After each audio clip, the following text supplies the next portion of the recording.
नमस्कार दोस्तों, कैसे हैं आप सभी को मैं आपके प्यारे चैनल द सक्सेस मैन @ पर आपका स्वागत करता हूं।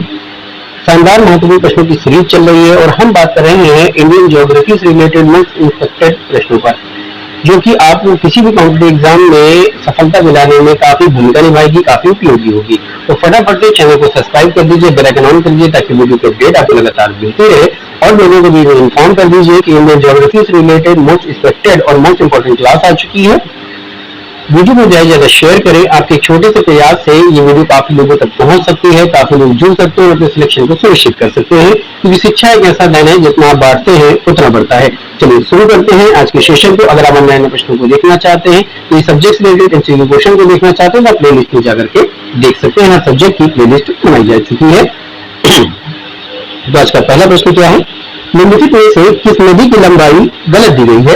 पहला है गंगा की लंबाई 2515 किलोमीटर दिया गया है, गोदावरी 6414 किलोमीटर, कृष्णा नदी 1400 किलोमीटर और यमुना नदी 1385 किलोमीटर दिया गया है।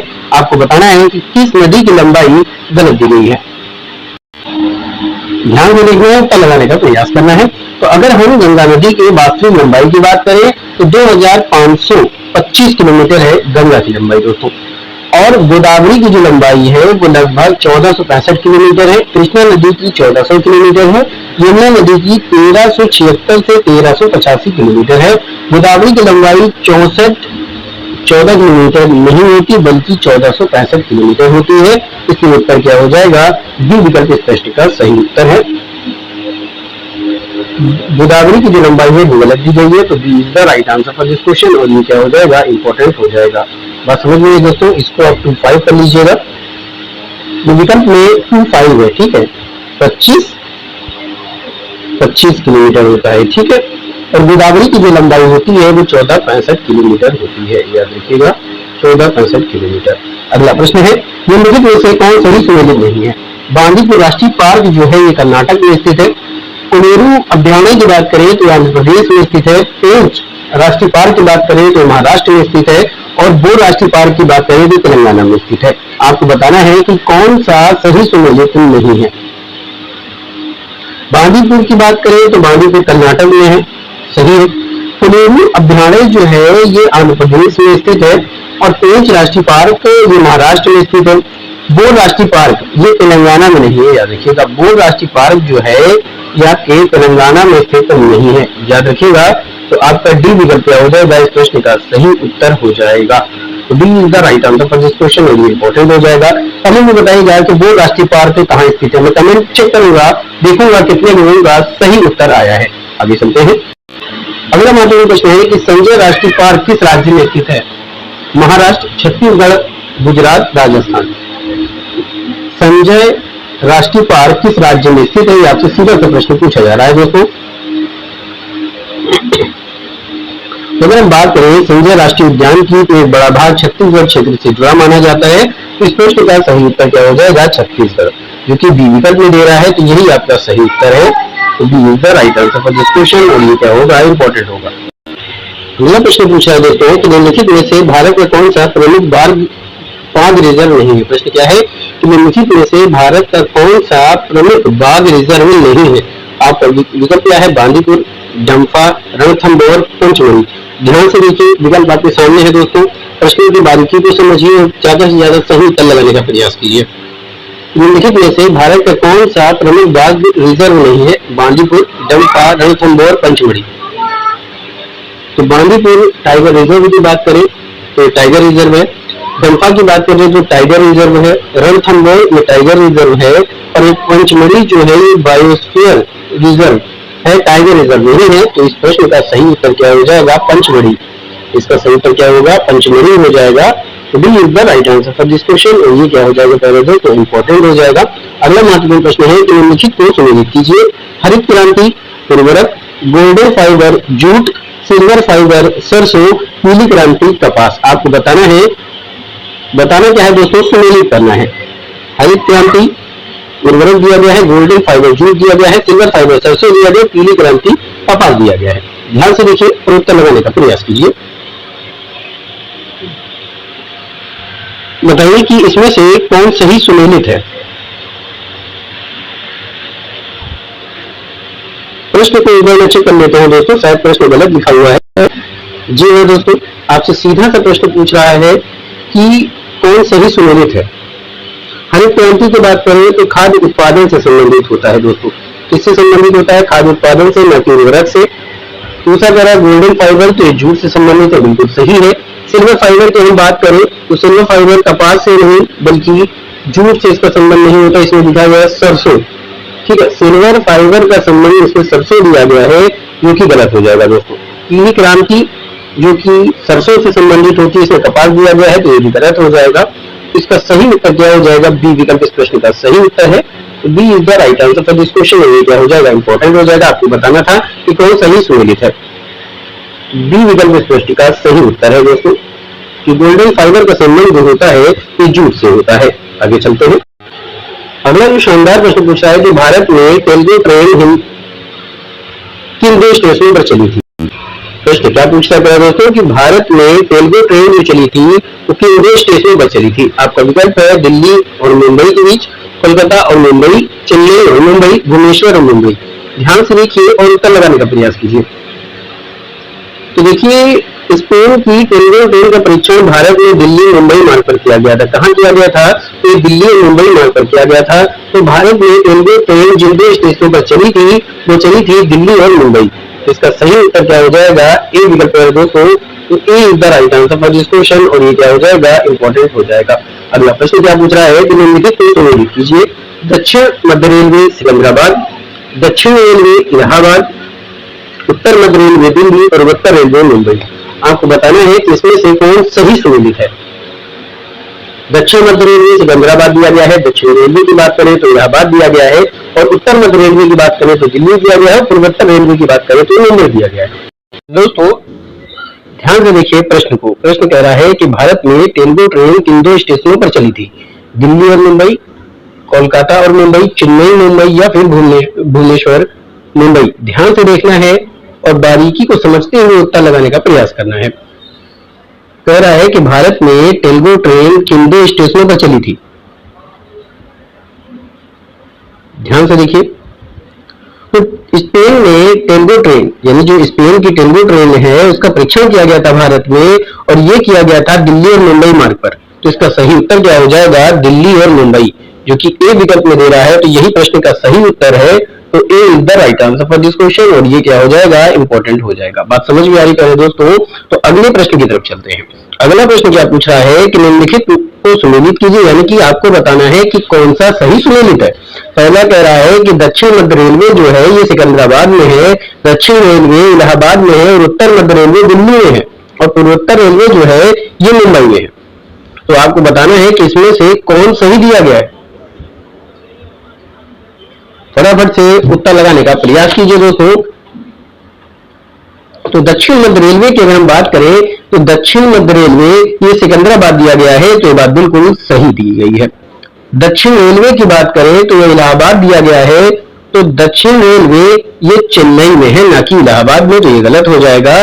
उत्तर मध्य रेलवे की हम बात करें तो उत्तर मध्य रेलवे इलाहाबाद में है, ना कि दिल्ली में है, और पूर्वोत्तर रेलवे जो कि मुंबई दिया गया है, तो पूर्वोत्तर रेलवे ये आपके गोरखपुर में है, ना कि मुंबई में। याद रखिएगा। तो इस प्रश्न का सही उत्तर क्या है कि सही सुमेलित है दक्षिण मध्य रेलवे, जो कि सिकंदराबाद में है। तो आपका उत्तर क्या हो जाएगा? ए विकल्प इस प्रश्न का उत्तर है। तो A is the right answer for this question, और ये क्या हो जाएगा? इंपॉर्टेंट हो जाएगा। चलते हैं अगले महत्वपूर्ण प्रश्न की तरफ। प्यारे दोस्तों, ऐसे ही प्रश्नों को समझना है, पढ़ना है और लगाने का प्रयास करना है, जिससे कि आपके पास काफी कंटेंट तैयार हो जाए, काफी प्रश्न तैयार हो जाए, जिससे कि आपका सिलेक्शन जल्द से जल्द हो सके। अब बात करते हैं अगले प्रश्न की कि निम्नलिखित में से कौन सही सुमेलित है। तो वीर सावरकर अंतर्राष्ट्रीय हवाई अड्डा जो कि हैदराबाद में स्थित है, राजीव गांधी राष्ट्रीय हवाई अड्डा नई दिल्ली में स्थित है, गोपीनाथ बरदलोई हवाई अड्डे की बात करें तो गुवाहाटी दिया गया है, और इंदिरा गांधी राष्ट्रीय हवाई अड्डा गोवा दिया गया है। तो आपको क्या बताना है कि इसमें से सही सुमेलित कौन सा है। हवाई अड्डे की बात की जा रही है, तो फटाफट से उत्तर लगाइए दोस्तों। अगर हम बात करते हैं वीर सावरकर अंतर्राष्ट्रीय हवाई अड्डे की, तो वीर सावरकर अंतर्राष्ट्रीय हवाई अड्डा जो है ये पोर्ट ब्लेयर में स्थित है। कहाँ स्थित है दोस्तों? तो पोर्ट ब्लेयर में स्थित है। तो ये प्रश्न क्या हो जाएगा? गलत, मतलब ये आपका विकल्प क्या हो जाएगा? गलत हो जाएगा। राजीव गांधी अंतर्राष्ट्रीय हवाई अड्डे की हम बात करें तो ये हैदराबाद में स्थित है, ना कि नई दिल्ली में। कहाँ स्थित है? राजीव गांधी राष्ट्रीय हवाई अड्डा ये आपका हैदराबाद में स्थित है। कहाँ स्थित है? तो ये हैदराबाद में स्थित है दोस्तों। बात समझ में आ रही है? वीर सावरकर अंतरराष्ट्रीय हवाई अड्डा की बात करें तो पोर्ट ब्लेयर में स्थित है। गोपीनाथ बरदलोई हवाई अड्डा तो ये गुवाहाटी, बिल्कुल सही दोस्तों, ये गुवाहाटी में स्थित है। इंदिरा गांधी राष्ट्रीय हवाई अड्डा गोवा में स्थित नहीं है, ये नई दिल्ली में स्थित है।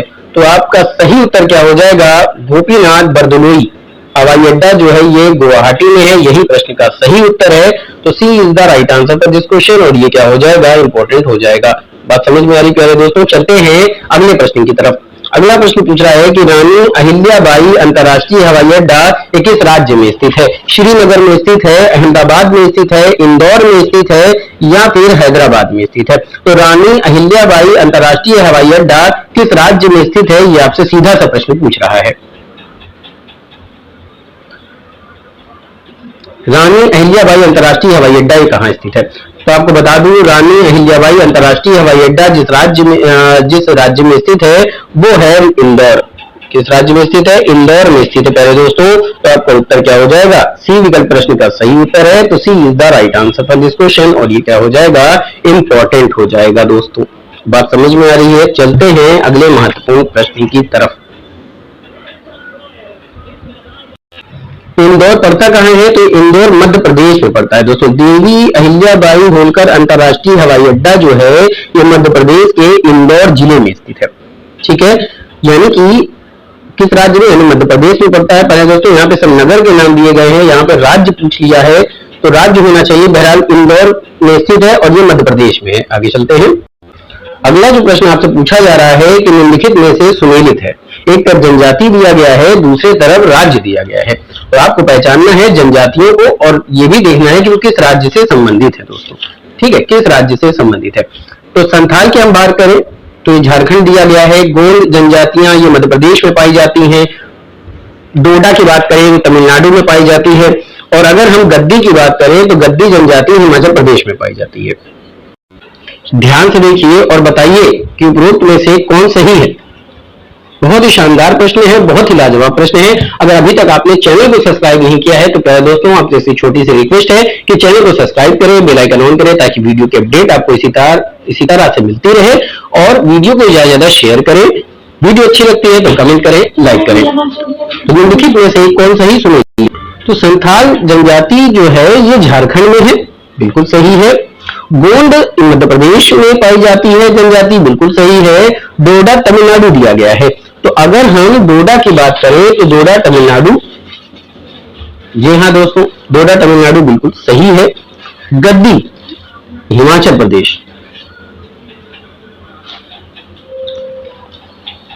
डोडा हिमाचल प्रदेश में पाई जाती है, बिल्कुल सही बात है दोस्तों। तो आपको बताना है कि इन चारों में से कौन सही है। तो चारों ही सही है, तो चारों सुमेलित है। तो आपका उत्तर क्या हो जाएगा? सी विकल्प, इसमें चारों ही दे रहा है। तो C is the right answer for this question, और ये क्या हो जाएगा? इंपॉर्टेंट हो जाएगा। चलते हैं अगले प्रश्न की तरफ। और आपको बता दूं दोस्तों, ये जितने भी वीडियो आपको दी जा रही है, जितने भी प्रश्न पर डिस्कशन हो रहा है, ये आपकी UPSC, UPPSC, TGT, PGT, railway, bank या अदर कोई भी वनडे या अदर स्टेट का एग्जाम की अगर आप तैयारी कर रहे हैं तो इन सभी के लिए इंपॉर्टेंट है। तो मिस नहीं करना, वीडियो को शुरुआत से अंत तक देखना है। चलते हैं अगले प्रश्न की तरफ। अगला प्रश्न है कि निम्न कथनों पर विचार कीजिए। पहला कथन है कि गोंड जनजाति भारत की सबसे बड़ी जनजातियों में से एक है। दूसरा कह रहा है भील जनजाति मुख्यतः पश्चिमी एवं मध्य भारत में निवास करती है। और तीसरा कह रहा है कि संथाल जनजाति द्रविड़ भाषा परिवार से संबंधित है। ये तीन कथन आपको दिए गए हैं। आपको बताना है कि तीनों में से कौन सा कथन सही है। बहुत ही शानदार प्रश्न है दोस्तों। तो देखिए, गोंड जनजाति भारत की सबसे बड़ी जनजातियों में से एक है, ये बात बिल्कुल सही है। भील जनजाति पश्चिमी एवं मध्य भारत में निवास करती है, ये बात भी बिल्कुल सही हो जाती है। संथाल जनजाति द्रविड़ भाषा परिवार से संबंधित है। जी नहीं दोस्तों, संथाली जो होते हैं ये ऑस्ट्रो एशियाटिक परिवार से संबंधित होते हैं, ना कि द्रविड़ से। तो आपका तीसरा क्या हो जाएगा? गलत हो जाएगा कथन। तो आपका पहला सही है और दूसरा सही है। तो आपका उत्तर क्या हो जाएगा? ए विकल्प इस प्रश्न का सही उत्तर हो जाएगा। तो A is the right answer for this question, और ये क्या हो जाएगा दोस्तों? इंपॉर्टेंट हो जाएगा। अगला प्रश्न क्या है?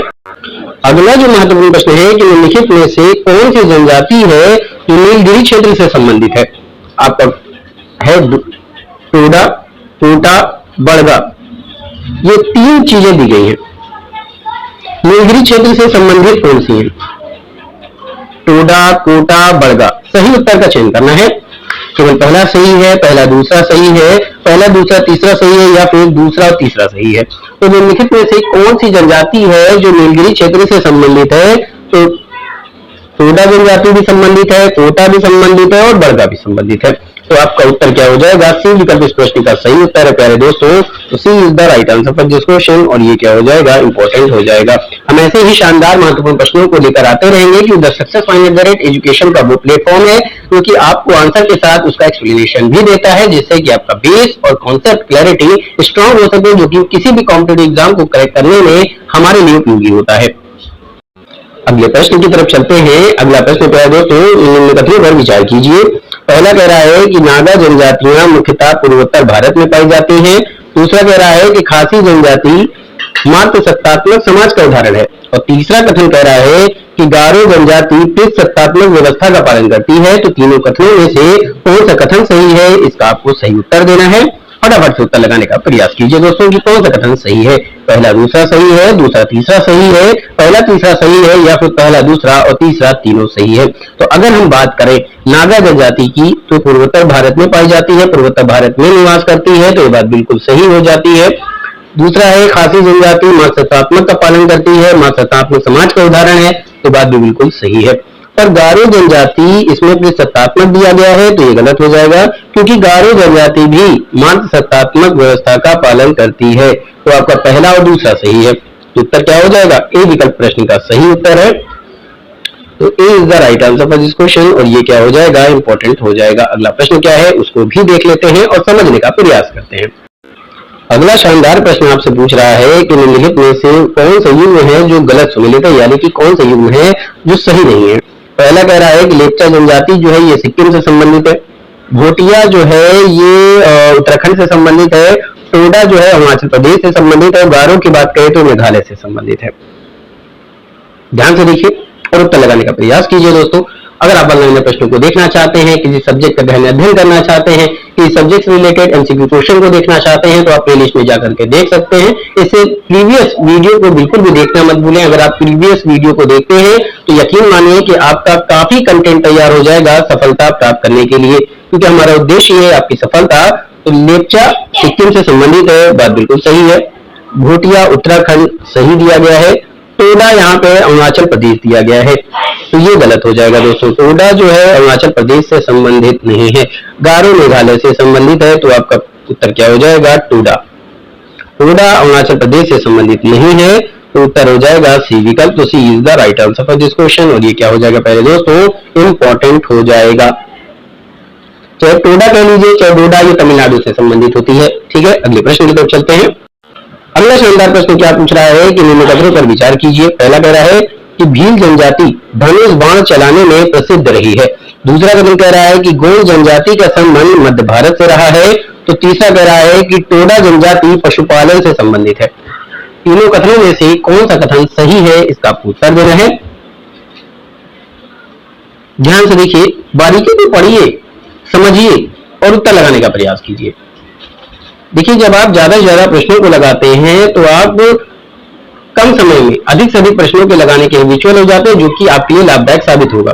तो भील जनजाति धनुष बाण चलाने में प्रसिद्ध रही है, ये कथन बिल्कुल सही हो जाता है। गोंड जनजाति का संबंध मध्य भारत से है, ये बात भी बिल्कुल सही है। टोडा जनजाति की बात करें तो पशुपालन से जुड़ी रही है, बिल्कुल सही है, यानी कि भैंस पालन से। तो पहला दूसरा तीसरा तीनों सही है, तो आपका उत्तर क्या हो जाएगा? डी विकल्प प्रश्न का सही उत्तर है। तो D is the right answer for this question, और ये क्या हो जाएगा पहले दोस्तों? इंपॉर्टेंट हो जाएगा। चलते हैं अगले शानदार महत्वपूर्ण प्रश्न। अगला प्रश्न है कि निम्नलिखित में से कौन सा युग्म है जो सही सुमेलित नहीं है। जारवा की बात करें तो अंडमान से संबंधित है, भील जनजाति असम से संबंधित है, नागा गुजरात से संबंधित है, गद्दी झारखंड। आपको बताना है कि कौन सा युग्म है जो सही सुमेलित है, यानी कौन सा जोड़ा है जो सही दिया गया है। ध्यान से देखिए, उत्तर लगाने का प्रयास कीजिए दोस्तों। बहुत ही शानदार, बहुत ही लाजवाब प्रश्न है। ऐसे ही शानदार प्रश्न आपके एग्जाम में पूछे जाते हैं। 99% एस्पिरेंट जो गलती करते हैं वो गलती आपसे ना हो, हम इसी उद्देश्य में लगे हुए हैं। तो जारवा की बात करें तो अंडमान से संबंधित है, बिल्कुल सही दिया गया है। भील जनजाति असम दिया गया है। तो भील जनजाति की अगर हम बात करें दोस्तों, तो भील जनजाति गुजरात से संबंधित है, इसलिए गलत हो जाएगा। नागा की बात करें तो नागा नागालैंड से संबंधित है, ना कि गुजरात से संबंधित है। गद्दी की बात कर लेते हैं तो गद्दी जो है हिमाचल प्रदेश से संबंधित होती है, ना कि झारखंड से, तो ये गलत हो गया। तो आपका सही क्या है? जारवा, जो कि झारखंड अंडमान निकोबार से संबंधित है। तो उत्तर क्या हो जाएगा? ए विकल्प। तो A is the right answer for this question, और ये क्या हो जाएगा? इंपॉर्टेंट हो जाएगा। अगला शानदार प्रश्न है कि निम्नलिखित में से कौन सी जनजाति है जो विशेष रूप से मातृ सत्तात्मक समाज के लिए जानी जाती है? गोंड, भील, खासी, संथाल। फटाफट से उत्तर लगाइए दोस्तों। मातृ सत्तात्मक समाज का पालन करने वाली जनजाति कौन सी है? तो देखिए, खासी जनजाति की हम बात करें तो ऐसी जनजाति है जो मातृ सत्तात्मक समाज के लिए प्रसिद्ध है। संपत्ति एवं वंश परंपरा मां की ओर से चलती है, न कि पिता की तरफ से। तो इसका सही उत्तर क्या हो जाएगा? खासी। और खासी पाई जाती है मेघालय में। तो उत्तर क्या हो जाएगा? ए विकल्प। तो ए माफ कीजिएगा, सी विकल्प में खासी दिया गया है, तो सी विकल्प आपका सही उत्तर हो जाएगा। तो C is the right answer for this question, और ये क्या हो जाएगा? इंपॉर्टेंट हो जाएगा। अगला प्रश्न क्या है? अगला महत्वपूर्ण प्रश्न है दोस्तों कि आनगे जनजाति कहाँ पाई जाती है? लक्षद्वीप में पाई जाती है, अंडमान निकोबार में पाई जाती है, मेघालय में पाई जाती है, या फिर नागालैंड में पाई जाती है? तो आनगे जनजाति कहाँ पाई जाती है दोस्तों? तो अगर हम आनगे जनजाति की बात करें तो ये पाई जाती है अंडमान निकोबार में। तो आपका उत्तर क्या हो जाएगा? बी विकल्प प्रश्न का सही उत्तर हो जाएगा। B is the right answer for this question, और ये क्या हो जाएगा? इंपॉर्टेंट हो जाएगा। अगला प्रश्न क्या है? अगला प्रश्न है कि निम्न कथनों पर विचार कीजिए। पहला है संथाल मुख्यतः झारखंड, बिहार एवं पश्चिम बंगाल में पाए जाते हैं। दूसरा कह रहा है कि मुंडा जनजाति जो होती है ऑस्ट्रो एशियाटिक भाषा परिवार से संबंधित है। तो आपको बताना है कि निम्न में से कौन सा कथन सही है? पहला दूसरा सही है, केवल पहला दूसरा दोनों सही है, या इनमें से कोई नहीं? आइए देखते हैं। तो अगर हम संथाल की बात करें तो संथाल झारखंड, बिहार और पश्चिम बंगाल में पाए जाते हैं, बिल्कुल सही है। मुंडा जनजाति ऑस्ट्रो एशियाटिक भाषा परिवार से संबंधित होती है, ये भी सही है। तो पहला दूसरा दोनों सही है, तो उत्तर क्या हो जाएगा? सी विकल्प प्रश्न का सही उत्तर है। तो C is the right answer for this question, और ये क्या हो जाएगा? इंपॉर्टेंट हो जाएगा दोस्तों। अगला प्रश्न क्या है? अगला जो प्रश्न पूछ रहा है कि टोडा जनजाति के संबंध में कौन सा कथन सही है? पहला कथन है कि ये मुख्यतः शिकार पर निर्भर है, यानी टोडा जनजाति शिकार से संबंधित है, शिकार पर निर्भर है। ये नीलगिरी क्षेत्र में निवास करते हैं, नीलगिरी क्षेत्रों में रहते हैं। ये झूम की कृषि करते हैं या असम में पाए जाते हैं? आइए देखते हैं, समझने का प्रयास करते हैं। तो टोडा की अगर हम बात करें दोस्तों, तो टोडा जनजाति शिकार पर निर्भर है, ये गलत हो जाएगा। ये नीलगिरी क्षेत्र में निवास करते हैं, बात भी बिल्कुल सही है। ये झूम कृषि करते हैं, ये गलत है, झूम की कृषि से संबंधित नहीं है। ये असम में पाए जाते हैं, नहीं दोस्तों। ये दक्षिण भारत के नीलगिरी पहाड़ियों में पाए जाते हैं, असम में नहीं पाए जाते।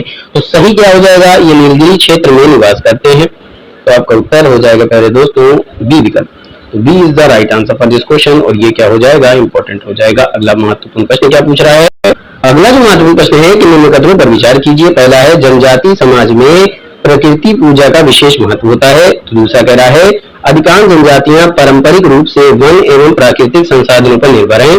तीसरा कह रहा है कि सभी जनजातियां पूर्णतः घुमतू होती हैं। ध्यान से देखिए दोस्तों।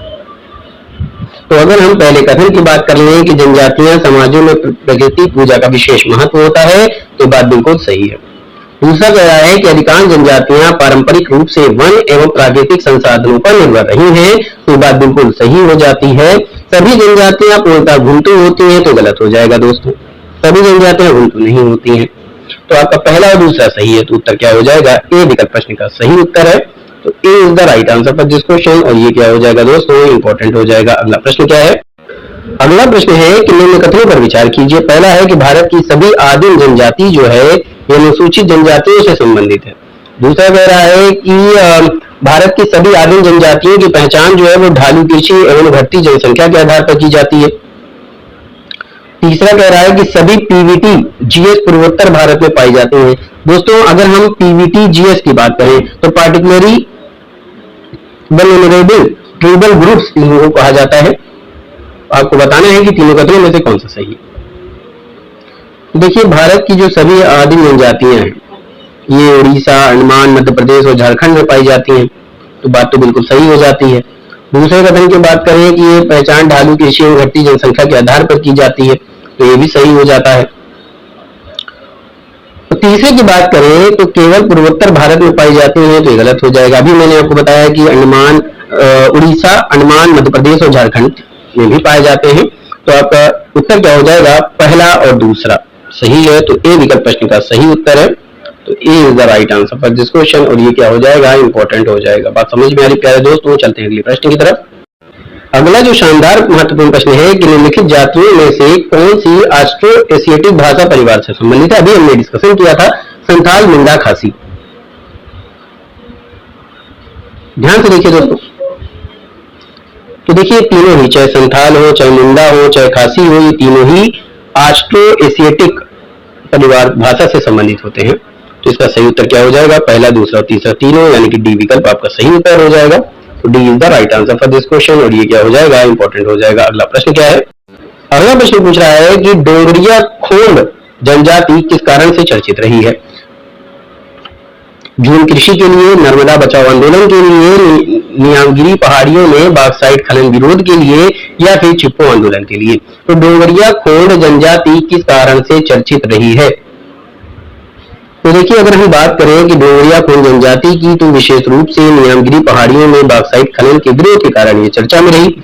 यह आंदोलन पर्यावरण एवं जनजातीय अधिकारों से जुड़ा हुआ माना जाता है। तो इसका सही उत्तर क्या हो जाएगा? सी विकल्प इस प्रश्न का सही उत्तर है। C is the right answer for this question, और ये क्या हो जाएगा? इंपॉर्टेंट हो जाएगा। चलते हैं अगले महत्वपूर्ण प्रश्न की तरफ। अगला प्रश्न है कि निम्नलिखित पर विचार कीजिए। पहला है जारवा एवं सेंटिनली जनजातियां अंडमान द्वीप समूह में निवास करती हैं। तो दूसरा कह रहा है कि सेंटिनली जनजाति बाहरी संपर्क को लगभग पूर्णतः अस्वीकार करती है। तीसरा कह रहा है कि भारत सरकार ने इनके क्षेत्रों को संरक्षित क्षेत्र घोषित किया है। तीनों कथनों को जोड़ दीजिए और उत्तर लगाने का प्रयास कीजिए।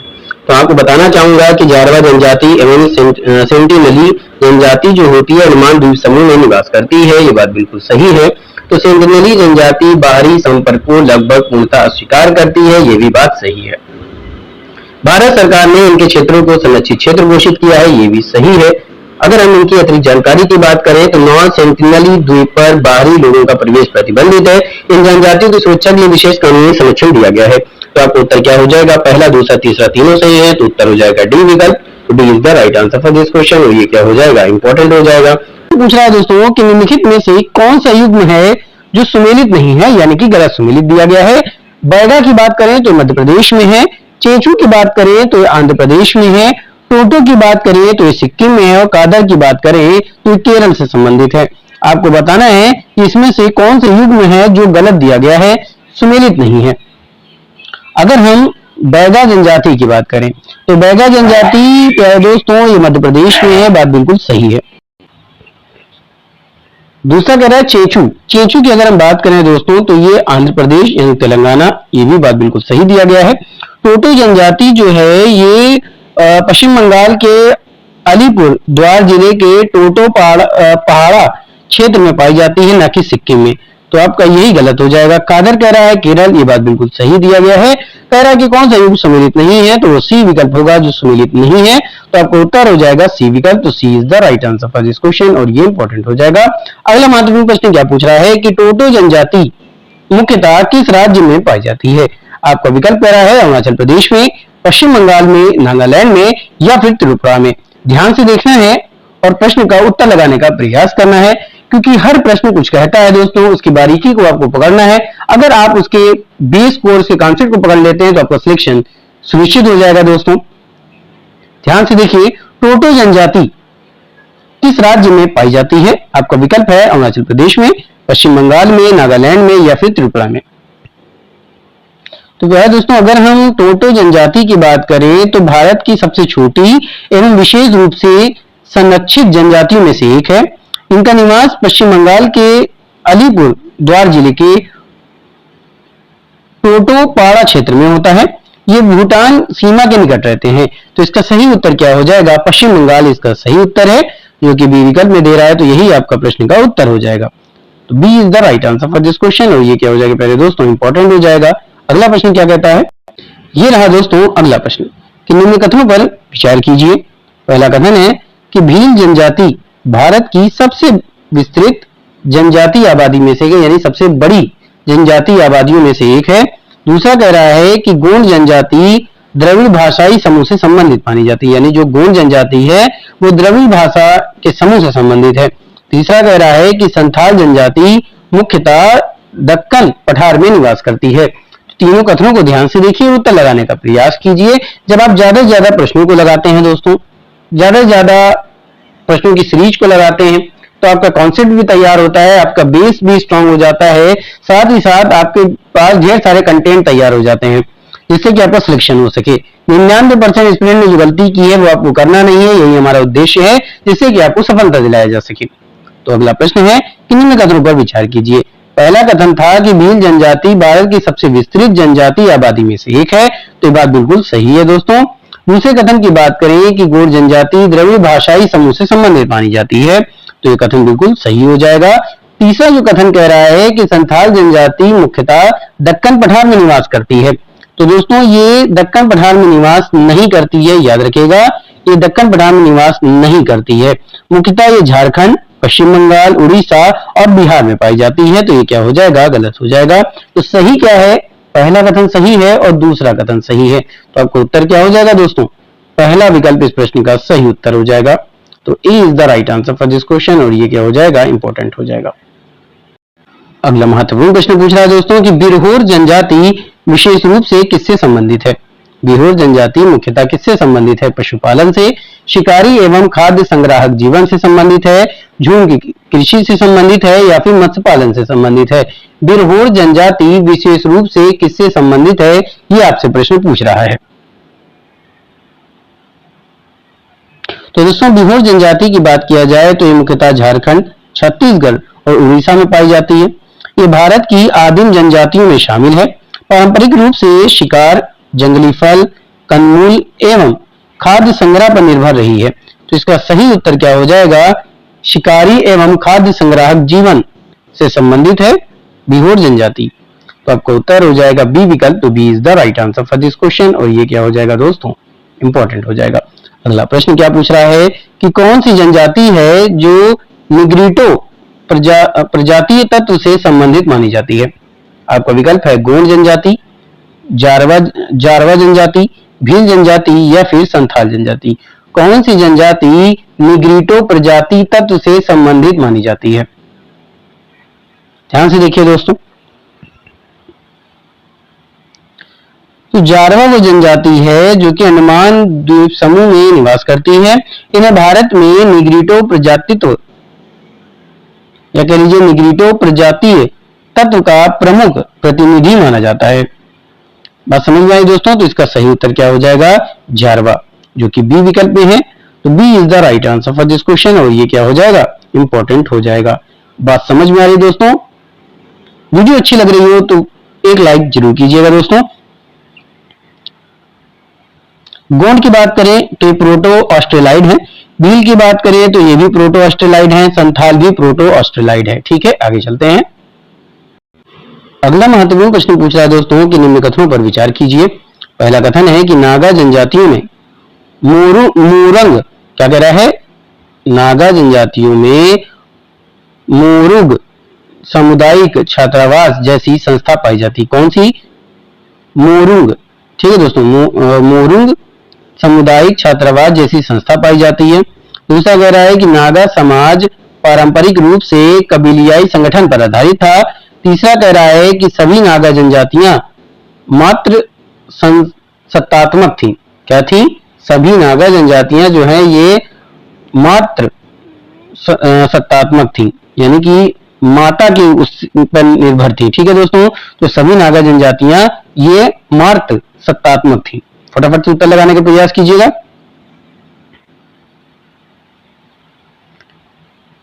तो देखिए, अगर बात किया जाए दोस्तों इस प्रश्न की, तो पहले कथन पे ध्यान देते हैं कि नागा जनजातियों में मोरंग या कह लीजिए मोरुंग, माफ कीजिएगा मोरुंग ही लिखा हुआ है, सामुदायिक छात्रावास जैसी संस्था पाई जाती है। तो ये कथन क्या हो जाएगा, सही हो जाएगा। नागा समाज पारंपरिक रूप से कबीलियाई संगठन पर आधारित था, तो ये बात बिल्कुल सही हो जाएगी। तीसरे कथन की बात करें कि सभी नागा जनजातियां ये मार्त सत्तात्मक थी, तो ये गलत हो जाएगा। तो पहला और दूसरा सही था, तो आपका उत्तर क्या हो जाएगा? ए विकल्प इस प्रश्न का सही उत्तर है। तो A is the right answer for this question, और ये क्या हो जाएगा? इंपॉर्टेंट हो जाएगा। अगला प्रश्न है, अगला महत्वपूर्ण प्रश्न है दोस्तों कि कोरकू जनजाति मुख्यतः किस क्षेत्र में पाई जाती है? आपका विकल्प है सतपुड़ा क्षेत्र में, दून घाटी में, सुंदरबन में, या फिर कच्छ के क्षेत्र में। कोरकू जनजाति मुख्यतः किस क्षेत्र में पाई जाती है? फटाफट से उत्तर लगाने का प्रयास कीजिए दोस्तों। तो देखिए, कोरकू की बात करें तो ये मध्य प्रदेश और महाराष्ट्र के सतपुड़ा पर्वतीय क्षेत्रों में निवास करती है। कहाँ निवास करती है? तो ये सतपुड़ा पर्वतीय क्षेत्र में निवास करती है, जो मध्य प्रदेश और महाराष्ट्र, ठीक है, विशेष रूप से बैतूल, खंडवा, हरदा, अमरावती आदि क्षेत्रों में पाई जाती है। कोरकू भाषा जो है ये ऑस्ट्रो एशियाटिक भाषा परिवार से संबंधित मानी जाती है। तो इसका सही उत्तर क्या हो जाएगा? सतपुड़ा क्षेत्र। तो आपको उत्तर हो जाएगा सतपुड़ा क्षेत्र, जो कि ए विकल्प में है। तो A is the right answer for this question, और ये क्या हो जाएगा? इंपॉर्टेंट हो जाएगा। बात समझ में आ रही दोस्तों? चलते हैं अगले प्रश्न की तरफ। तो अगला महत्वपूर्ण प्रश्न क्या पूछ रहा है कि निम्नलिखित में से कौन सा युग्म है जो सही सुमेलित नहीं है? पहला कह रहा है चेचू, ये नल्लामाला पहाड़ियों से संबंधित है। टोडा, अरावली, भील, ब्रह्मपुत्र घाटी, गारो, पश्चिमी घाट। ध्यान से देखिए दोस्तों प्रश्न को, बहुत ही अच्छा, बहुत ही लाजवाब से प्रश्नों की सीरीज है, जो कि आपको किसी भी कॉम्पिटिटिव एग्जाम में सफलता दिलाने में काफी उपयोगी और महत्वपूर्ण होगी। तो बिल्कुल भी मिस नहीं करना है, क्योंकि द सक्सेस पॉइंट @education का वो प्लेटफॉर्म है जो कि आपको आंसर के साथ उसका एक्सप्लेनेशन भी देता है, जिससे कि आपका बेस और कॉन्सेप्ट क्लैरिटी स्ट्रांग हो सके। तो चेंचू की अगर हम बात कर लेते हैं दोस्तों, चेंचू ये नल्लामाला पहाड़ी में है, बात बिल्कुल सही है। टोडा की बात करें तो टोडा नीलगिरी पहाड़ी में पाई जाती है, न कि अरावली में, तो ये गलत हो जाएगा। भील ब्रह्मपुत्र घाटी दिया गया है, तो ये राजस्थान, गुजरात, मध्य प्रदेश में, न कि ब्रह्मपुत्र घाटी में, तो ये भी गलत उत्तर है। गारो की बात करें तो गारो जो है मेघालय में पाया जाता है, न कि पश्चिमी घाट में। याद रखिएगा, गारो जो जनजाति है वो मेघालय में पाई जाती है। भील जो है ये राजस्थान, गुजरात, मध्य प्रदेश में पाई जाती है। टोडा ये नीलगिरी पहाड़ियों में पाई जाती है। तो इसका सही उत्तर क्या है प्रश्न का, कि कौन सा सही है? तो ये है केवल पहला, यानी कि चेंचू यानी नल्लामाला पहाड़ियां। तो A is the right answer for this question, और ये क्या हो जाएगा? इंपॉर्टेंट हो जाएगा। अगला प्रश्न क्या है? तो दोस्तों, अगर अभी तक आपने चैनल को सब्सक्राइब नहीं किया है तो फटाफट से चैनल को सब्सक्राइब कर दें। ये आपके UPSC, UPPSC, TGT, PGT, bank, railway या अदर कोई भी वनडे कॉम्पिटिटिव एग्जाम जिसको आप क्रैक करना चाहते हैं, तो उन सभी के लिए बहुत उपयोगी होगा। लाजवाब सेगमेंट है, बिल्कुल जुड़िए और लोगों को भी जोड़ने का प्रयास कीजिए। अगर आप ऑनलाइन प्रश्नों को देखना चाहते हैं, किसी सब्जेक्ट गहन अध्ययन करना चाहते हैं, तो आप प्ले लिस्ट में जाकर के देख सकते हैं। तो हल्बा जनजाति मुख्यतः किस राज्य में पाई जाती है? छत्तीसगढ़ राज्य में, पंजाब राज्य में, हरियाणा राज्य में, या फिर हिमाचल प्रदेश में? हल्बा जनजाति मुख्यतः किस राज्य में पाई जाती है? तो प्यारे दोस्तों, अगर हम बात करें हल्बा जनजाति की, तो हल्बा या हल्बी कह लीजिए, ये जनजाति जो है ये छत्तीसगढ़ में पाई जाती है। इसके अतिरिक्त महाराष्ट्र और उड़ीसा के कुछ भागों में भी निवास करती है। बस्तर क्षेत्र में इसकी संख्या जो है वो अच्छी है। हम कह सकते हैं कि हल्बा जनजाति ये किस राज्य में पाई जाती है? तो ये छत्तीसगढ़ राज्य में पाई जाती है। दोस्तों, कहाँ पाई जाती है? तो छत्तीसगढ़ राज्य में पाई जाती है। तो इसका उत्तर हो जाएगा ए विकल्प। तो A is the right answer for this question, और ये क्या हो जाएगा? इंपॉर्टेंट हो जाएगा। अगला प्रश्न क्या है? अगला प्रश्न दोस्तों कि निम्न कथनों पर विचार कीजिए। पहला कह रहा है कि थारू जनजाति तराई क्षेत्र में निवास करती है। दूसरा कह रहा है कि थारू समुदाय ये मलेरिया प्रतिरोधक क्षमता के लिए चर्चित रहा है। तो तीसरा कह रहा है कि थारू केवल उत्तराखंड में पाए जाते हैं। तो दोस्तों ध्यान से देखिए, अगर हम पहले कथन की बात करें कि थारू जनजाति तराई क्षेत्र में निवास करती है, तो ये बिल्कुल सही बात है। थारू समुदाय मलेरिया प्रतिरोधक क्षमता के लिए चर्चा में रही है, ये भी बात सही है। थारू केवल उत्तराखंड में पाए जाते हैं दोस्तों, तो ये गलत हो जाएगा। थारू जनजाति की अगर बात किया जाए तो ये उत्तर प्रदेश, उत्तराखंड और नेपाल के तराई क्षेत्रों में भी ये पाई जाती है। तो इसलिए क्या हो जाएगा? तीसरा कथन गलत हो जाएगा, केवल पहला और दूसरा सही है। तो आपका उत्तर हो जाएगा ए विकल्प। प्यारे दोस्तों, तो A is the right answer for this question, और ये क्या हो जाएगा? इंपॉर्टेंट हो जाएगा। चलते हैं अगले प्रश्न की तरफ। अगला महत्वपूर्ण प्रश्न है कि गारो जनजाति के संबंध में कौन सा कथन सही दिया गया है? पहला कह रहा है कि ये जो गारो जनजाति है ये पितृसत्तात्मक समाज है। दूसरा कह रहा है ये मार्त वंशीय व्यवस्था का पालन करती है। तीसरा कह रहा है यह मुख्यतः गुजरात में पाई जाती है। और चौथा कह रहा है कि यह नीलगिरी क्षेत्र की जनजाति है। ध्यान से देखना है दोस्तों और आपको उत्तर लगाने का प्रयास करना है। बहुत ही अच्छा सेगमेंट, बहुत ही लाजवाब प्रश्नों की सीरीज है। ऐसे ही प्रश्न आपको एग्जाम में देखने को मिलते हैं और अक्सर आपके आते हुए प्रश्न भी गलत हो जाते हैं, तो गलती आपको करनी नहीं है। गारो जनजाति मेघालय के गारो हिल क्षेत्र में निवास करती है। ये बात बिल्कुल सही है दोस्तों। यह भारत की प्रमुख मार्तवंशीय जनजातियों में से एक है। संपत्ति और वंश परंपरा माता की ओर से चलती है। तो आपका सही उत्तर क्या हो जाएगा? बी विकल्प इस प्रश्न का सही उत्तर है दोस्तों। बी विकल्प इस प्रश्न का सही उत्तर हो जाएगा। B is the right answer for this question. और ये क्या हो जाएगा? इंपॉर्टेंट हो जाएगा। और बाकी के विकल्प क्या हो जाएंगे? गलत हो जाएंगे, याद रखिएगा। अगला महत्वपूर्ण प्रश्न है कि निम्नलिखित में से कौन सी जनजाति है जो विशेष रूप से कमजोर जनजाति समूह नहीं है? बैगा जनजाति, बिरहोर जनजाति, संथाल जनजाति या फिर ओंगे जनजाति।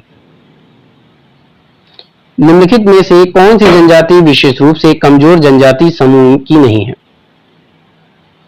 अगर हम बैगा की बात करें, अगर हम बिरहोर की बात करें, अगर हम ओंगे की बात करें, तो ये सभी प्यारे दोस्तों क्या हैं? ये सभी कमजोर जनजाति समूह हैं। लेकिन संथाल जो है ये कमजोर जनजाति में शामिल नहीं है। तो उत्तर हो जाएगा सी विकल्प। तो C is the right answer for this question. और ये क्या हो जाएगा? इंपॉर्टेंट हो जाएगा। अगला प्रश्न क्या है?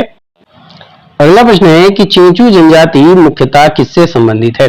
समुद्री मत्स्य पालन से संबंधित है, वन आधारित जीवन से संबंधित है, रेगिस्तानी पशुपालन से संबंधित है या फिर पर्वतीय व्यापार से संबंधित है?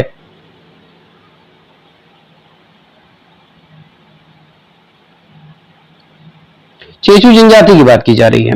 तो चेंचू जनजाति आंध्र प्रदेश, तेलंगाना की लन्नामाला पहाड़ियों में रहती है।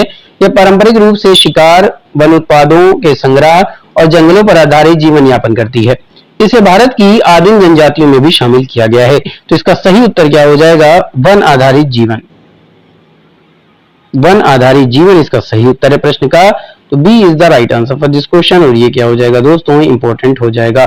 अगला प्रश्न क्या है? अगला प्रश्न कह रहा है कि निम्न कथनों पर विचार कीजिए। पहला कथन है कि खासी समाज में संपत्ति का अधिकार कनिष्ठ पुत्री को मिलता है। दूसरा कह रहा है कि खासी जनजाति तिब्बती बर्मी भाषा परिवार से संबंधित है। ध्यान से देखिए, आपको बताना है कि कौन सा सही उत्तर है। केवल पहला सही है, केवल दूसरा सही है, पहला दूसरा दोनों सही है या फिर दोनों सही नहीं है। तो दोस्तों अगर हम बात करें कि खासी समाज में संपत्ति का जो उत्तराधिकार है वो कनिष्ठ पुत्री को मिलता है, क्या ये बात सही है? जी हाँ दोस्तों, कि खासी समाज मार्तवंशी होता है, इसलिए बात सही हो जाएगा। दूसरी बात करते हैं कि खासी जनजाति तिब्बती बर्मी भाषा परिवार से संबंधित है। तो दोस्तों खासी भाषा ऑस्ट्रो एशियाटिक भाषा परिवार से संबंधित है। यह तिब्बती बर्मी भाषा परिवार का हिस्सा नहीं है। तो ये गलत हो जाएगा, केवल पहला सही है। तो आपका उत्तर हो जाएगा ए विकल्प प्यारे दोस्तों। तो A is the right answer for this question. और ये क्या हो जाएगा? इंपॉर्टेंट हो जाएगा। बात समझ में आ रही है? चलते हैं अगले प्रश्न की। अगला प्रश्न है सहरिया जनजाति मुख्यतः किस प्रकार से संबंधित है? राजस्थान एवं मध्य प्रदेश से संबंधित है, बिहार एवं झारखंड से संबंधित है, नागालैंड एवं मणिपुर से संबंधित है, तमिलनाडु एवं नेपाल से संबंधित है। इन चारों विकल्पों को ध्यान से देखिए और उत्तर लगाने का प्रयास कीजिए। सहरिया जनजाति मुख्यतः किस राज्य से संबंधित है? दोस्तों सहरिया ये भारत के पीवीटीजी समूहों से में शामिल है।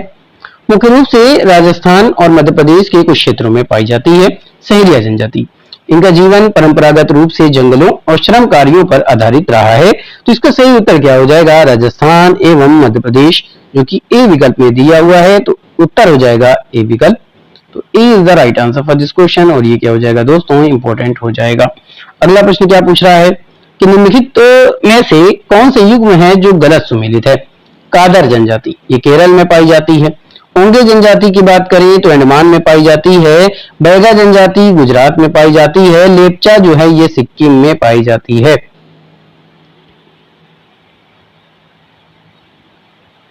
कादर की बात करते हैं। जी हाँ दोस्तों, कादर जनजाति केरल में पाई जाती है। ओंगे अंडमान द्वीप समूह में पाई जाती है। बैगा जनजाति बैगा जनजाति ये गुजरात में नहीं, छत्तीसगढ़ और मध्य प्रदेश, कहां पे है दोस्तों, ये मध्य प्रदेश में, ठीक है, मध्य प्रदेश में। और कहां पाई जाती है, तो ये छत्तीसगढ़, याद रखिएगा छत्तीसगढ़ में दोस्तों, ठीक है, छत्तीसगढ़ में। बाकी आपका ये सभी सही हो जाएगा। उत्तर पूछ रहा है कि कौन सा गलत है, तो वो है बैगा जनजाति, जो कि गुजरात दिया गया है, तो C is the right answer for this question. और ये क्या हो जाएगा, इंपॉर्टेंट हो जाएगा। अगला प्रश्न क्या है, यहां से दोस्तों अगला प्रश्न आपसे पूछा गया था कि लेप्चा जनजाति मुख्यतः किस क्षेत्र से संबंधित है। प्रश्न है क्या है, ये रहा प्रश्न, लेप्चा जनजाति मुख्यतः किस क्षेत्र से संबंधित है। विकल्प है सिक्किम एवं दार्जिलिंग, दूसरा कह रहा है कि बुंदेलखंड, तीसरा कह रहा है छोटा नागपुर और चौथा है मालवा। बहुत ही प्यारा प्रश्न दोस्तों, मजा आ जाने वाली है। तो लेप्चा जनजाति जो है सिक्किम की प्रमुख आदिवासी जनजातियों में से एक है।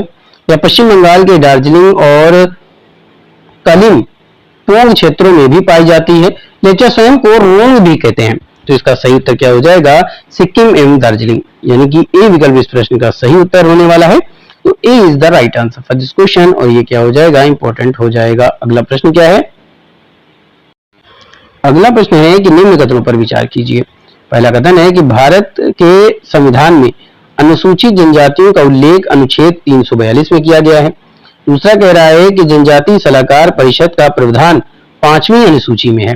तो तीसरा कह रहा है कि 6ठी अनुसूची केवल पूर्वोत्तर राज्यों के कुछ क्षेत्रों पर लागू होती है। आइए देखते हैं और समझने का प्रयास करते हैं। जी हाँ दोस्तों, भारत के संविधान में अनुसूचित जनजातियां जो हैं इनका उल्लेख किया गया है, यानी कि एसटी जो जनजाति होते हैं उनकी सूची को अधिसूचित किया गया है अनुच्छेद 342 में।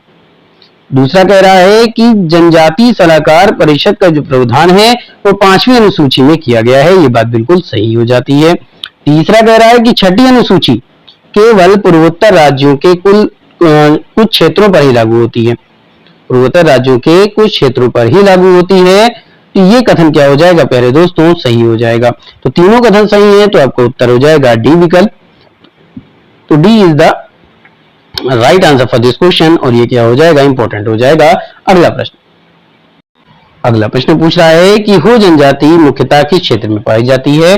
झारखंड क्षेत्र में पाई जाती है, राजस्थान क्षेत्र में पाई जाती है, या फिर केरल क्षेत्र में पाई जाती है। हो जनजाति किस क्षेत्र में पाई जाती है। अगर हम हो जनजाति की बात करें तो झारखंड के सिंहभूम क्षेत्र में निवास करती है। यह मुंडा समूह की प्रमुख जनजातियों में से एक है। इनकी भाषा हो ऑस्ट्रो एशियाटिक परिवार से संबंधित है। तो हो जनजाति ये किस क्षेत्र में पाई जाती है, तो झारखंड इसका सही उत्तर हो जाएगा। तो A is the right answer for this question. और ये क्या हो जाएगा, इंपॉर्टेंट हो जाएगा। बात समझ में आई दोस्तों। अगला प्रश्न क्या है कि निम्नलिखित में से कौन सी जनजाति पशुपालक जीवन शैली के लिए प्रसिद्ध है। टोडा, संथाल, मुंडा, भील। कौन सी जनजाति है जो पशुपालक जीवन शैली के लिए प्रसिद्ध है, यानी कि फेमस है। तो टोडा जनजाति की बात करें हम, जी हाँ दोस्तों, जो जनजाति पशुपालक जीवन शैली के लिए प्रसिद्ध है वो है टोडा जनजाति। ये तमिलनाडु की नीलगिरी पहाड़ियों में निवास करती है। विशेष रूप से भैंस पालन के लिए जानी जाती है। टोडा समाज का आर्थिक एवं धार्मिक जीवन भैंसों से गहराई से जुड़ा हुआ है। संथाल ये कृषि के लिए जानी जाती है। मुंडा कृषि एवं वनोपज के लिए। और भील की बात करें तो कृषि एवं वन आधारित जीवन। तो यहाँ पे उत्तर क्या हो जाएगा, टोडा। तो A is the right answer for this question. और ये क्या हो जाएगा, इंपॉर्टेंट हो जाएगा दोस्तों। अगला प्रश्न, अगला महत्वपूर्ण प्रश्न पूछ रहा है कि निम्न कथनों पर विचार कीजिए। पहला कथन है कि अधिकांश भारतीय जनजातियां प्रकृति पूजक रही हैं। दूसरा कह रहा है कि जनजातीय अर्थव्यवस्था परंपरागत रूप से निर्वाह अर्थव्यवस्था पर आधारित रही। तीसरा कह रहा है कि आधुनिक विकास परियोजनाओं से जनजाति विस्थापन की समस्या उत्पन्न हुई है। ध्यान से देखना है दोस्तों और तब उत्तर लगाना है। तो अगर हम पहले कथन की बात करें कि अधिकांश भारतीय जनजातियां प्रकृति पूजक रही हैं, जैसे कि सूर्य, चंद्रमा, पर्वत, नदियां, वृक्ष आदि की पूजा का प्रचलन रहा है, तो ये कथन सही हो जाएगा। दूसरा कह रहा है कि जनजातीय अर्थव्यवस्था परंपरागत रूप से निर्वाह अर्थव्यवस्था पर आधारित है, जैसे कि शिकार, संग्रहण, झूम खेती, पशुपालन और सीमित कृषि पर आधारित, बिल्कुल सही हो जाएगा ये। तीसरे कथन, आधुनिक विकास परियोजनाओं से जनजाति विस्थापन की समस्या उत्पन्न हुई है। जैसे, ध्यान से सुनिए दोस्तों, ये लाइन इंपॉर्टेंट हो सकती है। बड़े बांध, खनन परियोजनाएं, उद्योग एवं संरक्षण योजनाओं के कारण अनेक जनजातीय समुदायों को विस्थापन का सामना करना पड़ रहा है। तो तीसरा कथन भी सही हो जाएगा, यही समस्या उत्पन्न होती है। तो आपको उत्तर क्या हो जाएगा दोस्तों? डी विकल्प प्रश्न का सही उत्तर होगा। D is the right answer for this question, और ये क्या हो जाएगा? इंपॉर्टेंट हो जाएगा। अगला प्रश्न क्या है? अगला महत्वपूर्ण प्रश्न कि भारत के निम्नलिखित जीवाश्म पार्कों का विचार कीजिए। क्या करना है? भारत के जीवाश्म पार्कों पर विचार करना है।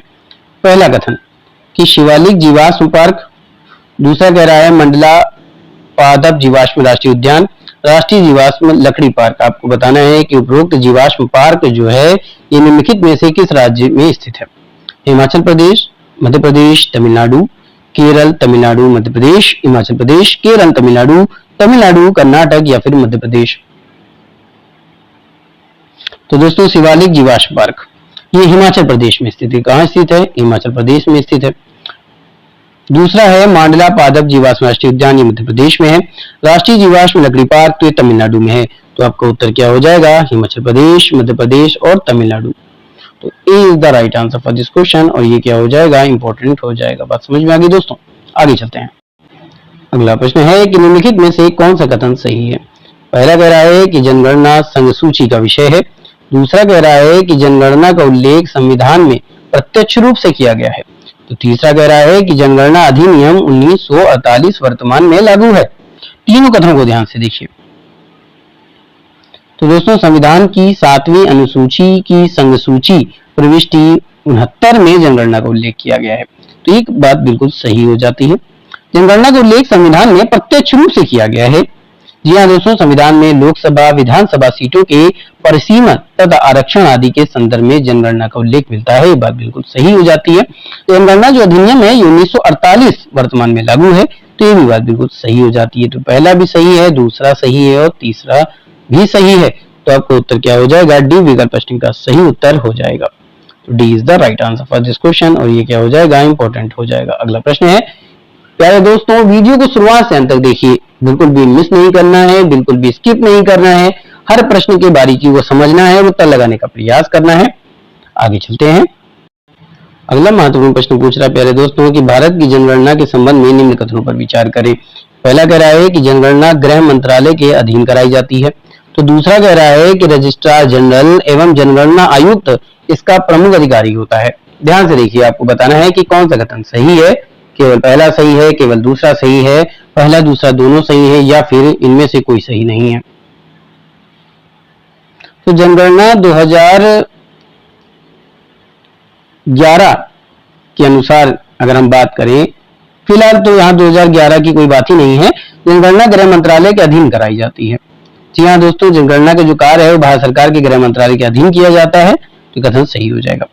रजिस्ट्रार जनरल एवं जनगणना आयुक्त जो है इसके प्रमुख अधिकारी होते हैं। तो ये बात बिल्कुल सही है। रजिस्ट्रार जनरल एवं सेंसस कमिश्नर ऑफ इंडिया जनगणना संचालन का प्रमुख अधिकारी होता है। तो आपका पहला और दूसरा दोनों कथन सही है। तो उत्तर क्या हो जाएगा? सी विकल्प प्रश्न का सही उत्तर है। C is the right answer for this question, और ये क्या हो जाएगा? इंपॉर्टेंट हो जाएगा। अगला प्रश्न क्या है? प्रश्न को ध्यान से देखिए कि निम्न कथनों पर विचार कीजिए। पहला कह रहा है कि 2011 में भारत का लिंगानुपात 943 था। तो दूसरा कह रहा है कि केरल में प्रति 1000 पुरुषों पर महिलाओं की संख्या 1084 थी। ध्यान से देखना है दोस्तों। अगर हम बात करें तो जनगणना 2011 के अनुसार भारत का कुल लिंगानुपात 943, महिलाएं प्रति 1000 पुरुष, ये बात बिल्कुल सही हो जाती है। केरल में प्रति 1000 पुरुषों पर महिलाओं की संख्या जो है वो 1084 थी। तो ये भी सही है। तो दोनों सही हैं। तो उत्तर क्या हो जाएगा? सी विकल्प प्रश्न का सही उत्तर है। C is the right answer for this question, और ये क्या हो जाएगा? इंपॉर्टेंट हो जाएगा। तो दोस्तों सेशन आपको कैसा लगा कमेंट में जरूर बताएं। प्रयास कीजिए कि आप ज्यादा से ज्यादा प्रश्नों को लगाएं और उत्तर दें। वीडियो को ज्यादा ज्यादा शेयर करें, लाइक करें। वीडियो कैसी लगती है कमेंट में जरूर बताएं। चैनल को सब्सक्राइब करें, बेल आइकन ऑन करना ना भूलें ताकि वीडियो की अपडेट आपको लगातार मिलती रहे। अगर आपका कोई सजेशन है तो आप कमेंट में बता सकते हैं दोस्तों। फिर मुलाकात होगी महत्वपूर्ण प्रश्नों की सीरीज पर। तब तक के लिए थैंक यू। जय Hind, wish you all the best.